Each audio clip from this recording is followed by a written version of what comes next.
あなたのために日本の輸入ビデオゲームの楽しみな時間 bn-game.com。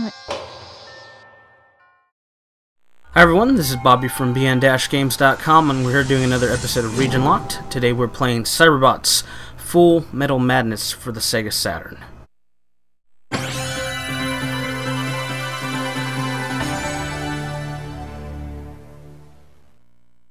Cyberbots was also released on the PlayStation 1 as well as arcades. However, between the two home ports, the Sega Saturn version has the edge, due to a couple of factors. Number one, the Sega Saturn was known to handle 2D sprites better than the PlayStation 1 due to its hardware design.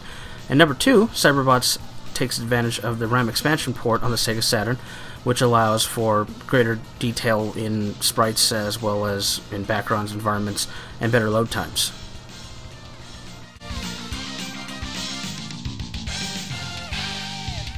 Cyberbots. In arcade mode, you can select any of these 9 characters you see here. Each of them have their own storyline which you will play through the arcade experience, and every character can select one of the 4 body types. Each body type have 3 variants that have different parts, and each robot, as you can see here, looks, it feels, and controls differently, even though they're using the same core piece, which is the body type. As you can see here, each pilot has their own fully voiced narrative, unique to their storyline. Each of the characters' interactions is fully voiced, and each of the characters' storylines is unique. As I don't speak Japanese, I had to go through Wiki to find out my character's story, as well as any of the other characters that I played as, and I would recommend you do the same if you're interested in the storyline, which is pretty typical of any mecha anime.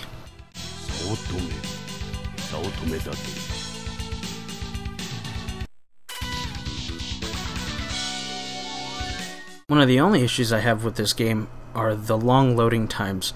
This particular loading time took 18 seconds, some of them took 27 seconds. Now this is significant just based on the fact that I thought my Sega Saturn had frozen, or possibly the disc was scratched, but it just turned out that the load times were extremely long.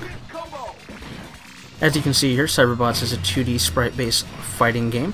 It is actually a sequel to a beat-em-up in Japan known as Armored Warriors, which was only released in Japanese arcades and was never ported to home consoles where this fighting game was.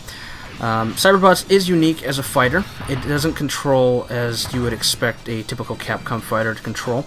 It does use quarter circles and half circles for its control scheme, and A and B are your primary attack buttons, but most of the robots have a unique control style and unique feel. The particular robot I'm using right now is probably the closest proximity to a Ryu or Ken character as they come in this game, but generally speaking, most of the robots have a, well, robotic feel to them.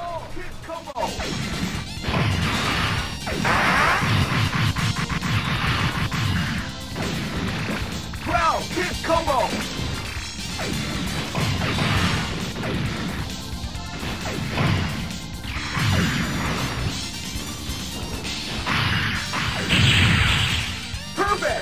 Target destroyed! One of the interesting comparisons I do want to make about another Capcom game in comparison to this one is dealing with the music. The music is very reminiscent of the Mega Man X titles X1, X2, and X3. Initially during my research I thought I would find that the same composer had written the score for this game as well as the Mega Man X games, but it turns out I was wrong. There were multiple composers for Mega Man X 1, 2, and 3 as well as this game, and none of them crossed over to the games according to the articles I've read. So it just seems to be a coincidence that the music is very reminiscent, although it's using the same synthesized instrument tracks, so there is a similar sound and feel here, but they are different composers. Even though Cyberbots' control scheme seems rather simplified compared to other Capcom fighters of the day, there's still a lot of depth and strategy here. The depth and strategy really come down to the robot you're using and its strengths and weaknesses. Each robot is tuned to either be a ranged or close range fighter, and it's going to be up to you during practice and usage understanding what robot fits your fighting style the best. Your primary attack buttons are mapped to the A and B buttons. The C button is used for boosting, and the left bumper is used for your alternate fire weapon, which for this particular robot is that blast cannon that you see me using. Your special meter can be charged by pressing A and B and holding down. After the special meter has been filled, you can use one of 2 special attacks. The first special attack can be done by pressing the A and B button in a stationary position, which will unleash an AoE type attack or area of effect, which will damage the enemy. The second one can be done by inputting a series of input commands specific to the robot you're using, which will usually cause some sort of combination attack, very akin to Street Fighter or any other Capcom fighter, which is considered a finisher. Phase 1, proceed!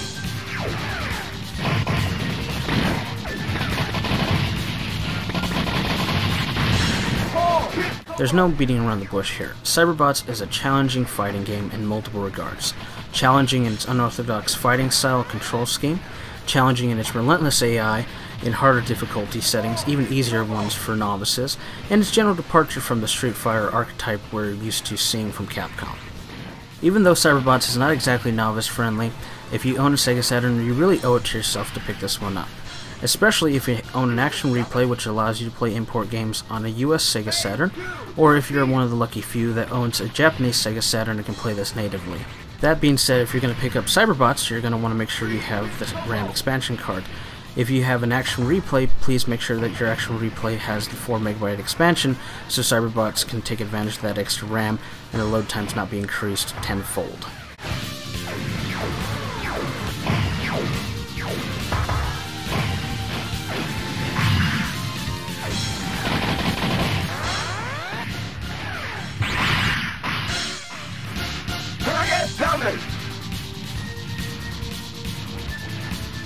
There's really not much else to say about Cyberbots. It's a great fighter, and it's a shame that it was never exported here to the States. A lot of people missed it and have only seen some of the characters in other fighting games such as Marvel vs. Capcom, but not in their original format. Unfortunately, the only downside to picking up Cyberbots is the price, which fluctuates rapidly depending on the platform and the condition. Generally speaking, the PlayStation version is cheaper than the Sega Saturn version, and the Sega Saturn version goes for anywhere from $30 to $60, depending on the condition and if it comes with the case and the original spine card. The price should be expected due to the historical fact that most Capcom games demand a high premium on collector markets due to their rarity and quality, so this really shouldn't be much of a surprise to anyone who collects fighting games or any Capcom games from previous generations. 愚かな人間どもよ、自らの手で滅びるがいい。黙れ。親父たちの敵取らせてもらう。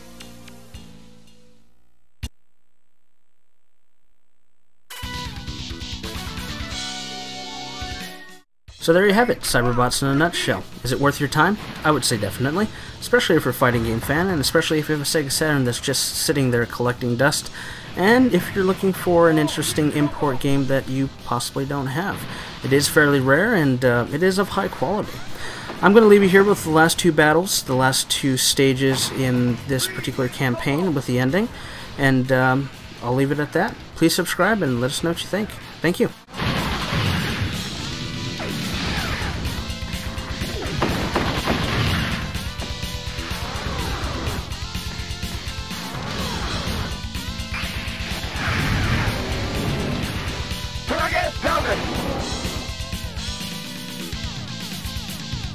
Phase 2, proceed!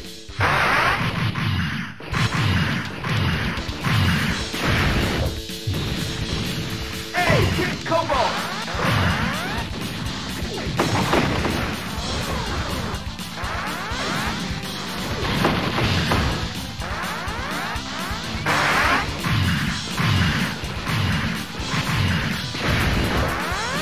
Six, kick combo!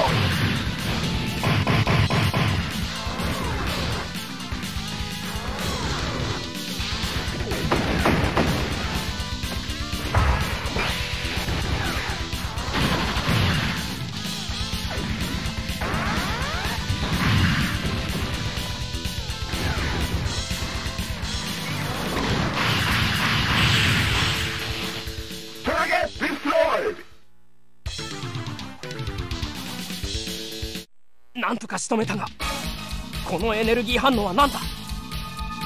パワーステーションが落下しています。この軌道では地上で爆発しますよ。奴がコントロールを狂わせた。畜生、止めなければ。お前はシェイド。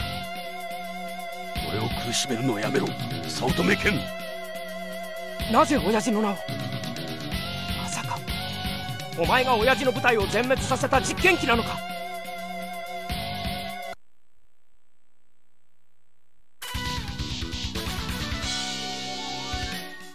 Phase 1, proceed!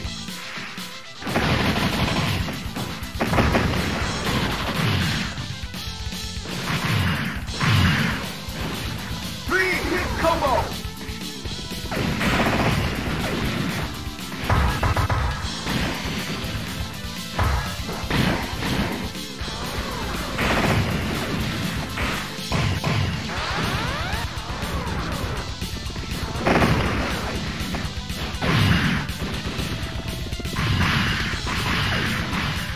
Unit damaged.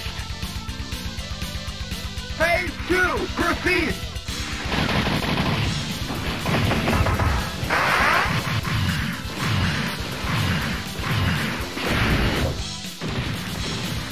Seven hit combo!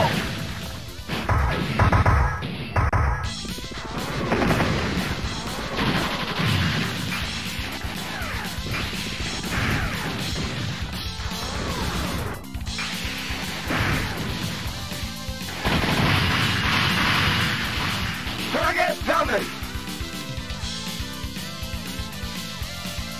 Phase 3, proceed!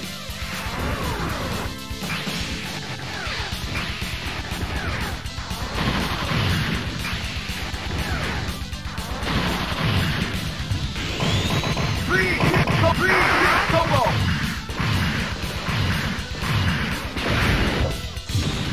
Seven hit combo! Perfect! Target destroyed!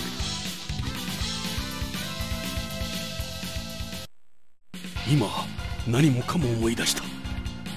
俺は1年前軍の実験機のテストパイロットとして改造された。その時の暴走で俺は親友の早乙女をこの手で。シェイド。ジン、最後にお前と戦えてよかった。